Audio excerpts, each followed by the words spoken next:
you know? And you come back and you have perfect square. Bring it in, here. And this motion all-in-one looks like this. Why we need this is sometimes your hands get pinned up and you need to learn how to, you know, push someone in a different way. Let me use you again. Something's happening here and this guy's got a pock here, let's say, and he's able to push me forward and jam me up. I need to be able to come this way, okay?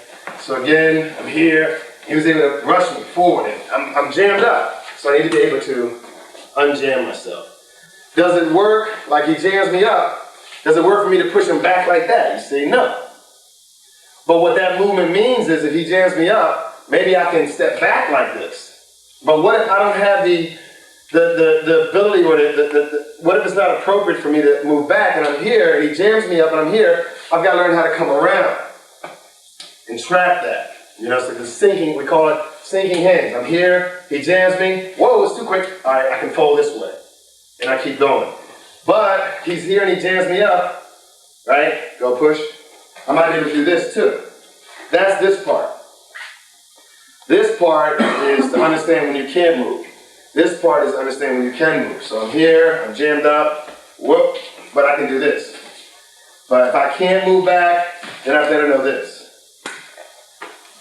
Close quarters, you know? So you have to learn this part.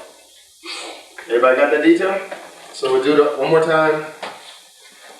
Here, come in, let those elbows drop, bring them around, chop. We understand something about Sinutao. One, this section we play it soft and gentle, no matter how slow. Then we can also apply energy to this section, speed it up if we want.